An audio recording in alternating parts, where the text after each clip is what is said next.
बोलो सच्चिदानंद भगवान की जय। आइए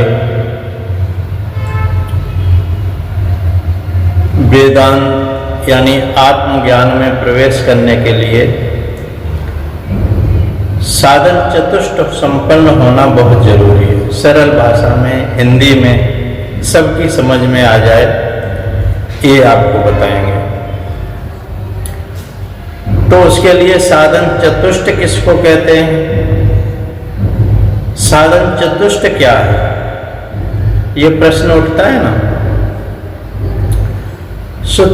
साधन चतुष्ट कहते हैं। चतुष्ट माने चार चीजें और साधन माने साधन। साधन चार प्रकार के संपन्न व्यक्ति ही ज्ञान में प्रवेश उसका होता है।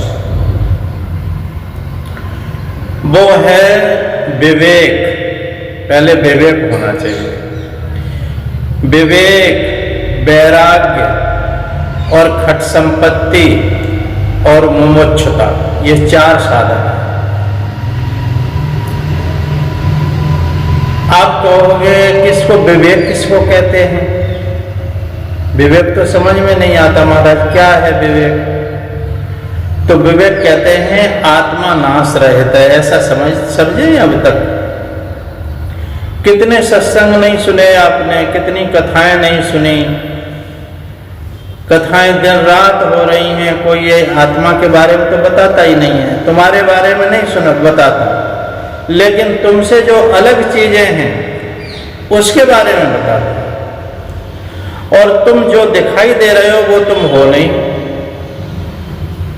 तुम अपने को जान जाओ, यही वैराग्य विवेक है।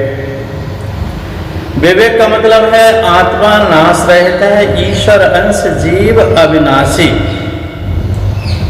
अविनाशी, अविनाशी जिसका नाश कभी नहीं होता। और शरीर कभी रुकता नहीं है। शरीर तो तुम्हारा नाशीवान है, चाहे किसी का भी हो। जितने भी आए धरा पर, जितने भी शरीर धारण किए, सबके नाश हो गए। तो आत्मा नाश रहित है। अगर इस बात को जान जाए, और क्रिया रहित, आत्मा में कोई क्रिया नहीं है। आप कहोगे महाराज क्रिया नहीं है, तो फिर से सारी क्रिया ये हो रही हैं आत्मा से। हाँ, ये प्रतीत होता है, आत्मा में क्रिया नहीं है। सब कुछ आत्मा से ही होता है। जैसे कोई मशीन चल रही है, मशीन चलती है तो मशीन में क्रिया हो रही है, सारी की सारी मशीन में क्रियाएं हो रही हैं।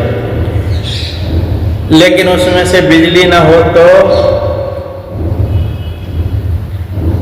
बिजली ना आए तो मशीनें क्रिया ही नहीं करेंगी। और सब कुछ उसी से हो रहा है, लेकिन वो क्रिया उसके अंदर नहीं हो रही, मशीन के अंदर हो रही है। यही है, आत्मा में कुछ क्रिया नहीं है। और क्रिया जो दिखाई देती है वो इस प्रकृति के अंदर दिखाई देती है। प्राकृत शरीर है, इस शरीर के अंदर दिखाई देती है। आत्मा की सत्ता से ये संपूर्ण सत्यवत प्रतीत होता है।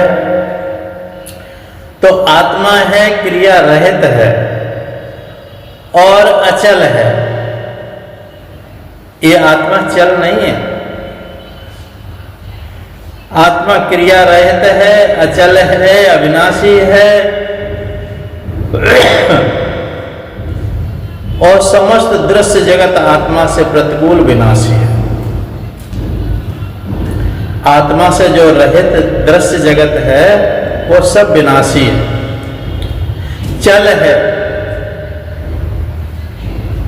ये चंचल है, विनाशी है, जाने वाला है, रुकने वाला कुछ भी नहीं है। यहाँ कुछ भी चीज टिकने वाली नहीं है बस। और आत्मा, इसका कभी विनाश नहीं होता, ये अचल है।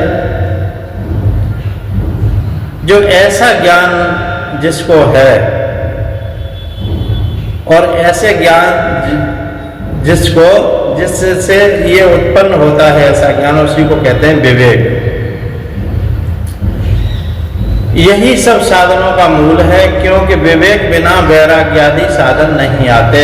जब तक विवेक नहीं होगा आपको, तब तक वैराग्य आदि साधन भी नहीं होंगे। और जब विवेक हो जाएगा, विवेक का मतलब एक सरल भाषा में और समझिए, विवेक का मतलब है जैसे माताएं घर में चावल या दाल बनाती हैं तो पहले थाली में डालती हैं, थाली में ऐसे ऐसे देखती हैं और उसमें से कोई भी पत्थर होता है निकाल के फेंक देती हैं, कोई भी गलत चीज होती है निकाल के फेंक देती हैं और अच्छी अच्छी रख लेती हैं। इसी को कहते विवेक। तो क्या है अच्छी चीज, उसको हम रख लेते हैं। विवेक हमें आत्मा की तरफ निर्देश करता है। विवेक आत्मा ही सही है, आत्मा ही अचल है, आत्मा ही नाश रहित है और ये सब संसार मात्र, ये जगत चल है और ये नाश होने वाला है, ये टिकने वाला नहीं है। ऐसा जो ज्ञान है उसको कहते हैं विवेक। विवेक के बाद आता है वैराग्य।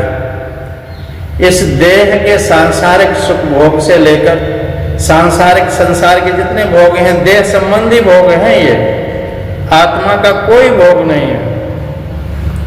जितने भी हम इकट्ठे करते हैं भोगों को, सब देह के लिए। और जितने भी देह के सांसारिक सुख भोग से लेकर जितने भी लोकांतर के जितने भी भोग चाहिए, स्वर्ग आदि की बड़ी बड़ी अच्छी व्याख्यान देते हैं, स्वर्ग में ये मिलेगा, स्वर्ग में वो मिलेगा, और बड़े मन आकर्षित होते हैं। ये यज्ञ करो तो ये मिल फल मिलेगा। पुराणों में सभी बहुत वर्णन है इन चीजों का। तो सांसारिक भोग और के भोगों को और अपने भी सुख भोग की इच्छा न रखने का नाम ही वैराग्य है। किसी भी सुख भोग की इच्छा न रखना, इसका नाम वैराग्य है। और खट संपत्ति क्या है, तो इसके लिए आगे आपको बताएंगे, क्योंकि इसमें 6 खट माने का मतलब है 6 चीजें। 6 चीजों को आपको विवेक और वैराग्य के बारे में जाना। इसी तरह से बीच बीच में कथा के माध्यम से, कथा से अंतःकरण शुद्ध होता है और फिर आत्मा की बात समझ में आती है। इसलिए बीच बीच में थोड़ी थोड़ी ये भी देते रहेंगे, कथा के माध्यम से भी बीच में सुनाएंगे। इतना ही कहकर के वाणी को विराम। बोलिए सच्चिदानंद भगवान की जय।